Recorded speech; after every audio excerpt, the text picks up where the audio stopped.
Okay, so this is the entire spindle assembly, how it would sit in the Delta surface grinder.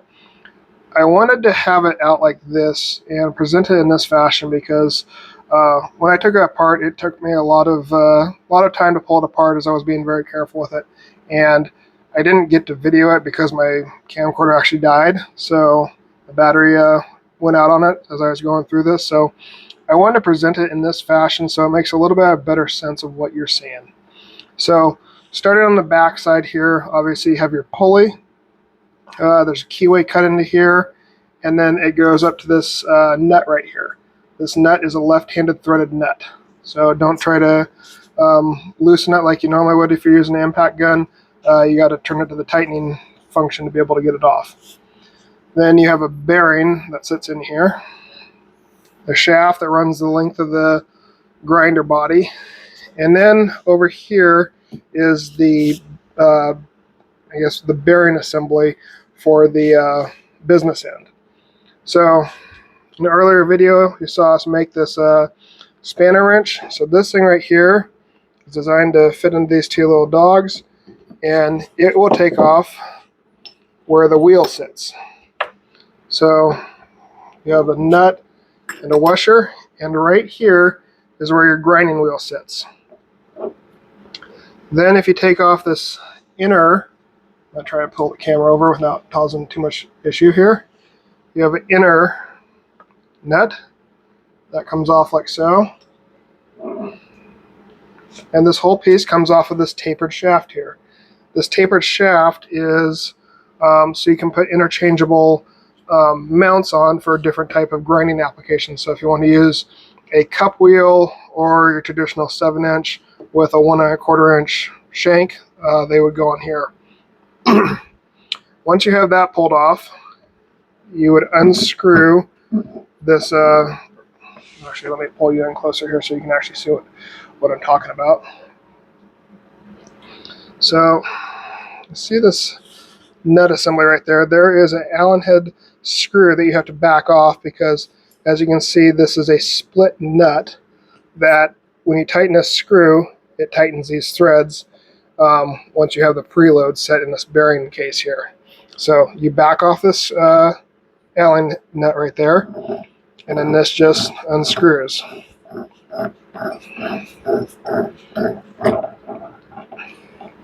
That comes off, and you can see it's tapered in there.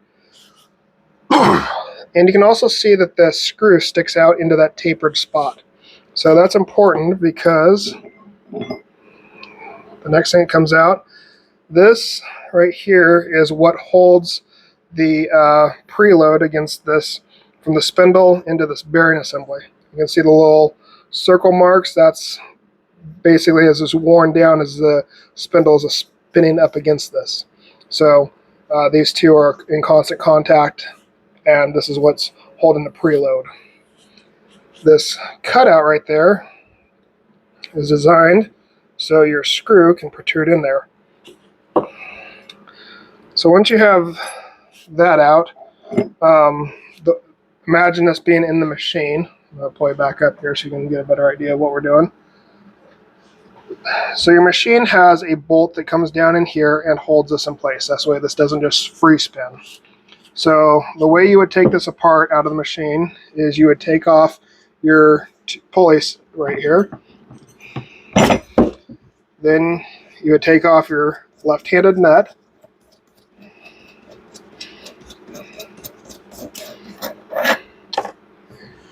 You would undo your unbolt this, take the bolt out, and then this will spin 180 degrees. Now, what you'll notice there's this ring on here, and this ring just sits in there. And the reason for that, I'll angle us down here, is we see how this ring sits low here. Well, this ring would be in a pool of oil, and as a spindle is spinning and this thing is staying stationary, it would turn this little metal ring, which in turn pulls oil up and drips it into the spindle housing, and that's how it lubricates itself. But if we were to try to pull this straight out, you would bash into this ring here. So the way they solve that is you pull out the screw there, or the bolt there, and you're able to turn this and see how it pulls this ring up. Then you're able to pull the whole housing out. But before you're able to pull that housing out, you have to pull the spindle out. So you just tap on the back here with a plastic hammer or a wooden hammer, wooden mallet I should say, and that drives the spindle out. This is staying in place inside the cast iron housing. So this comes out, you unbolt the bolt from right here, turn this 180 degrees, and you can pull this out. So the spindle itself, the way it works, as you can see right here, try to bring it up in the light so you get a better idea what you're looking at. You have two tapered sides right here. This tapered portion right here is what holds on the different wheel attachments, i.e. being this thing. So that's tapered. It goes in there, and when that mates up, this is where your normal 7-inch grinding wheel sits. And then on the back side here, this tapered portion right here fits into this cone portion of this bronze housing.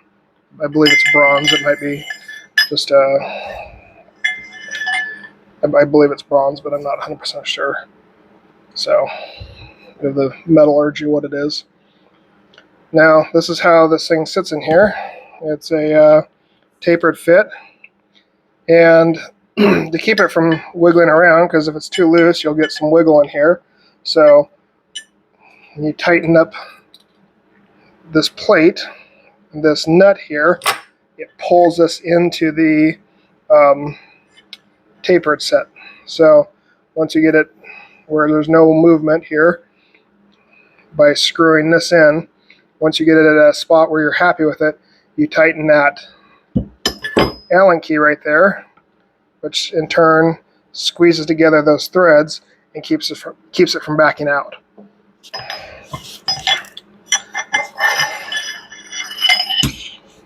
I said earlier that this part right here, so you can see kind of the scoring, the circular pattern. Well, this is what's actually making contact here, and this part, these two are pressing up against each other to maintain the pressure of the preload of that bearing. So this is what's pushing up against here and holding everything together. Ideally this is oil bathed, and this will keep everything from wearing out. So hopefully this did a little bit better explanation of just how this is set up. It would not make very much sense if I was just to videotape it in the grinder itself. So hopefully having it presented out like this makes a little bit better sense. Reassembly would be, you take your bearing housing and that little pin that protrudes up, you put this on 180 degrees, it goes back in the machine, you turn it, and you drop the bolt in here that holds this in place. Once that's in place, make sure I'm doing this right, you insert your spindle into the machine. So spindles into the machine. On the back side, this bearing was a pretty tight fit into the casting, so it slides fairly freely onto the spindle, so that bearing's probably going to be sitting in there already. So you have these parts in the machine, then making sure that that lines up, that Allen bolt right there is not protruding outward, so you don't get a binding action like that, because you can see how that's risen up. See how it sets in there? You want to keep those lined up. That goes in.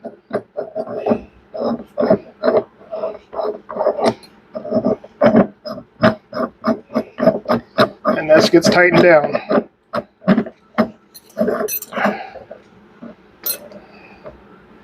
Once that's tightened down, before you torque it down, you want to put on your left-handed nut on this end to keep that spindle from being pulled out. Obviously it's not going to be able to go very far because this is a stationary part and it's being pressed into the itself. But yeah, once you get this, the preload set to where you want it,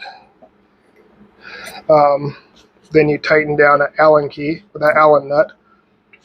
You'll have your bolt in here to keep this part from spinning, and then this guy goes back on. That bolt goes in there to hold it in place. Your washer goes on there. That goes up against your grinding wheel, and then you tighten it down using that. Then throw your pulley on, and you should be good to go. As far as the preloading and how this gets tensioned, I'm going to have to refer to the manual on that, and it's just going to be a little bit of trial and error, making sure I have everything lined up perfectly. Because if I don't, it's not going to be too hard to damage these things. This is a plain bearing, and if I don't do it right the first time, I could be up a creek without a paddle. There are no parts like this floating around on eBay. So if I don't do this right the first time, then, well, I'm going to have a giant piece of scrap iron. So hopefully this sheds some light on how these spindles work in here. This is obviously the older style. The newer style of these grinders had roller bearings. So this is a plain bearing setup. So hopefully that answers some questions for you. The bearing that holds the back end of the spindle, so the bearing with the pulley closest to it, this thing was pretty damaged up. You just feel the grinding and gritting as you turn it, so it needs to be replaced. So the bearings on these, I'll see if I can bring it into the light here, and I'll read it off for you. It's CWC 88504. So this is it protrudes out only on one side. This side backs up against the casting. And I went down to my local McGuire Bearings here in Portland to see if I could find one of these, and they, along with their 3 other competitors, they called them for me, they do not have anything in stock like this. They were able to find one, but it would be coming out of the East Coast and be about, I think he quoted me like $60. The other option he gave me was this pretty common bearing here. This is just a 6204-ZRS. And then there's the package right there. You can pause the video and look at it if you want. And the only difference is this does not have a protruding race. It is just a narrower bearing. So to make up for that, I took a piece of pipe that I had that was roughly the same size. I threw it on a lathe. I milled it down to the same outside diameter, cleaned up the inside diameter. As you can see, it's a little bit thicker here than it is up here. It's because it's just a piece of steel pipe. But that doesn't really matter because the only part that's moving in here is this inner part. So all this is a spacer that's going to go inside the machine, inside the casting here, and make this the same height as this bearing would be. So and this bearing is also, I think, $6, so quite the cost savings. Yes, I'm having to do a little bit of modification here, but I'm not doing any permanent modification of the machine, and this bearing will be more than sufficient to hold the forces that are going to be applied to it with this spindle here. So let's go over to the machine and we will install it.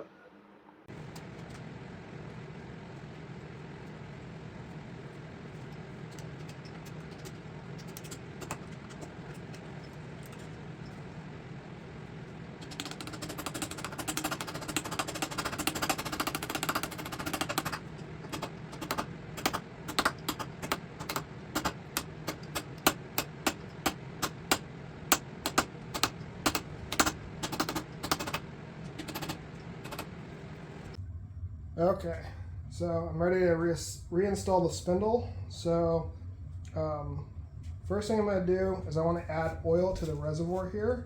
So when you look inside here, there's a little trough, and that's what you add oil to this cup here, and that's what adds oil to that trough. So I'm going to cheat though, because these things take a while to fill up.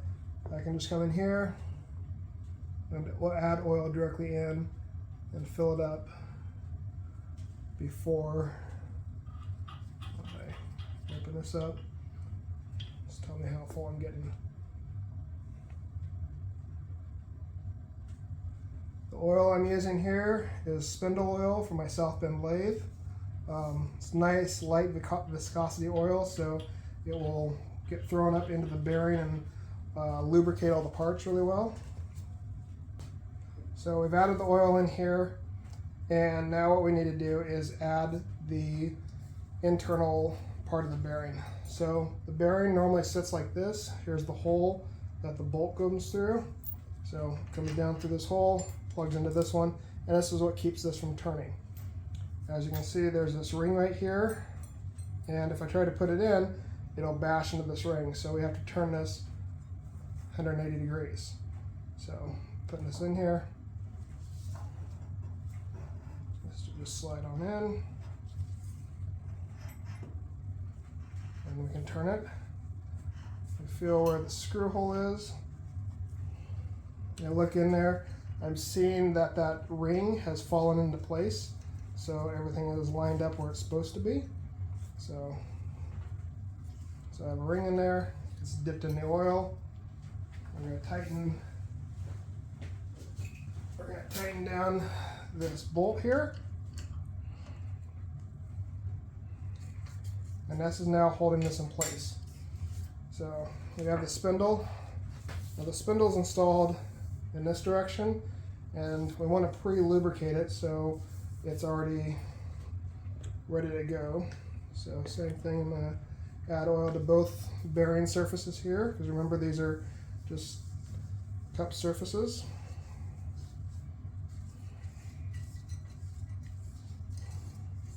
Make sure everything is nice and clean. So I feel a little bit of dirt and grime on this one. So before I install it, I'm going to grab a paper towel. I oiled it, I've cleaned it, same thing, and I come in here and I clean this too. Oil's cheap. Getting grit and grime into places that's not supposed to be is expensive. So re-oil, re-oil.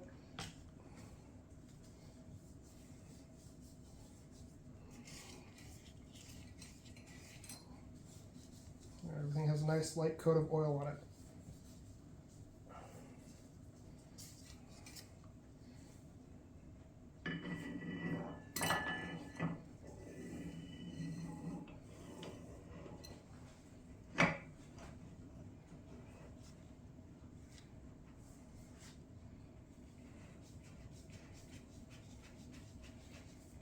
So it's spinning freely there.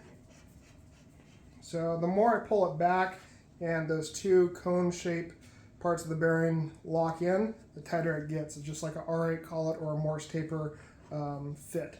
So you pull it too tight, it's not going to want to spin. You want to have just the right amount of preload on it.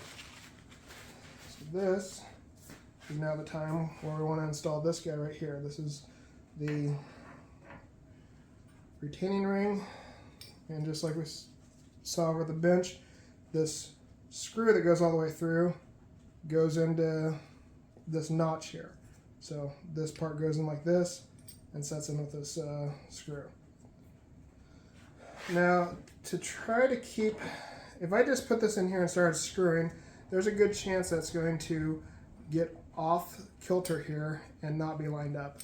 So I'm going to line it up, press it in so it's mated into the spot where it's supposed to be here, and it's spinning properly. It's spinning true. It's not, that screw's not walked up onto a different surface here.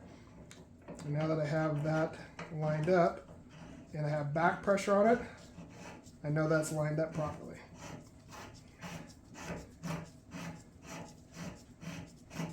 Hopefully that made sense. I know that probably came across a little confusing, but you're wanting, since that flat bearing that has a groove cut out in it, you just want to make sure that that groove is not jumping out and landing on a different part of that Allen screw. So I come in here with this guy. We're just gently tightening this up.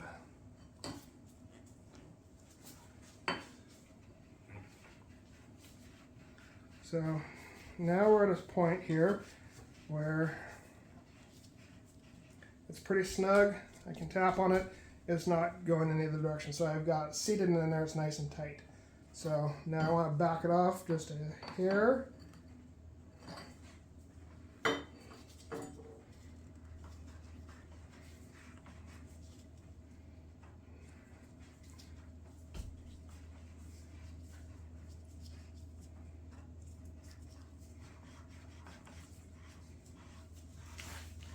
And it's starting to spin freer, but what I want to watch for is I don't want it to be backed off and so loose that I have play up and down. So we're getting pretty darn close, so I'm just going to take this another couple degrees over to loosen this.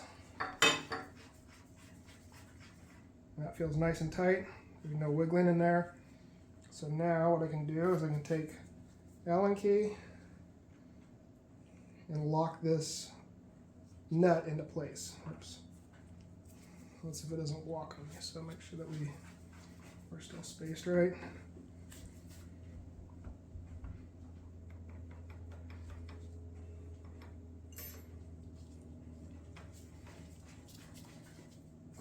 So I'm gonna hold it in place with a screwdriver. Just slowly tighten this down. Now that that's tightened down, that shouldn't walk out. This sprint spins freely, so we're happy with that. Okay, we're here on the back side of the spindle, and one thing that took a little bit of trial and error is figuring out this nut right here that goes on the back side. Now, when that nut is put onto the bearing here, it can actually add more preload to the spindle, and the tapered bearing on the front will actually bind up. And this is a pretty loose fitting nut here. I could spin it on and off by hand all the way through the length of the threads. So anytime the motor would start up, since the motor's spinning that spindle in the opposite direction, it would centrifugally tighten this nut onto the spindle. So to combat that, I backed it off about a half a turn here, added some Loctite to it. I didn't use a lot, and I know that that's going to be a pain later down the road. But right now, there's nothing that nut is needing to do because the front bearing is held in place. It's holding the spindle in place. It's holding the preload. So realistically, this doesn't really need to be here.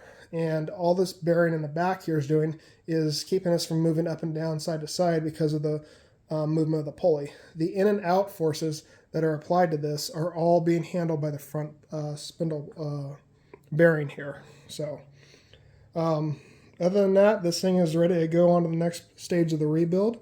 If you haven't already, please smash that subscribe button so you can be notified for the next episode of this rebuild. And thank you guys for watching. Hopefully you guys got something out of this video. If you did, please let me know in the comments. Thanks for watching.